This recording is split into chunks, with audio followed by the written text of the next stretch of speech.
What's up? So back home and got a chance to look at some of the footage from throwing this past weekend in Costa Mesa. Throws were okay, nothing spectacular, but pretty solid all the way across the board. Couple things that still need to tune up. The hammers were really shit there, but the ground was bad, so you weren't able to really get blades in and have them hold. I think Jake's the only one that threw well, and Jake happens to be one of the better hammer throwers in the world. So I wasn't able to get it done there, and oh well. So on to the next one. So kind of dialing up, a couple weeks off, and then get ready for France for the HGF Championships.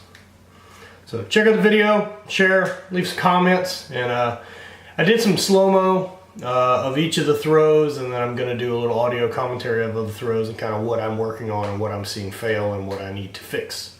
So check it out and enjoy the throws.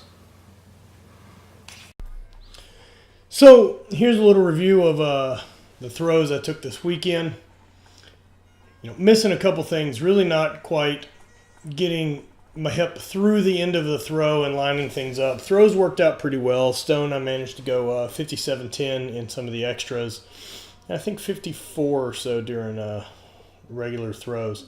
Right foot's turning pretty good. I'm landing in pretty good positions. However, I'm a little bit further back on my heels than I would really like to be. I'd rather be a little bit more on balance, and that's just due to not getting off the left foot out of the back, and then not getting the left foot down at the front to where I can do anything with it. That throw was okay. The hips were a little high to start and just never really was able to get all the way into the throw. Kind of the same thing there. Just never quite got one. I'm happy I'm throwing the distances I am without ever really being that lined up, which means if I can get my shit together and do it correctly, I should be in the 60-foot range where I want to be. This one was a little bit better out, but didn't have any up at all. Glad I'm able to have a little bit of awareness there and able to save some throws without really risking it.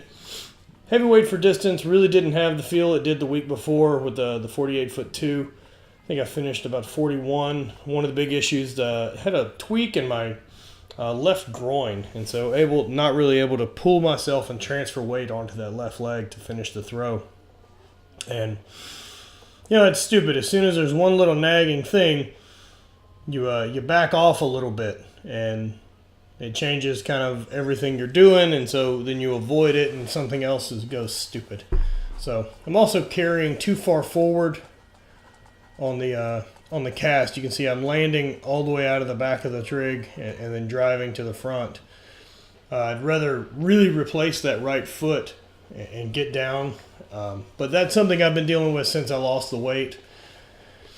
And last week with the big throws I had in Victoria, I was able to stay a little further toward the back of the trig and get it going. But all small details. All in all, pretty happy with the way I was able to compete this weekend. Competing on a little injury is really no big deal. I'm pretty used to that, but with a major game coming up for a championship, I want to make sure that I'm healthy for that one. If there's a time that I'm going to risk injury and really push, it's going to be that one. This game felt good and was really a tune-up, and that was so on to the weight over the bar here. Things are feeling pretty good. I could probably drive the weight back just a little bit more. A couple days of practice, and I'll be pretty solid. And then wrapped up the day with the caber. Trying to get as much filming as I can. It's a little tricky being out on the field and trying to film, plus my hands are covered in tacky, and I don't really like covering my camera in a bunch of sticky shit. So pretty happy with this one. That's a 12 o'clock, and wrapped up the day.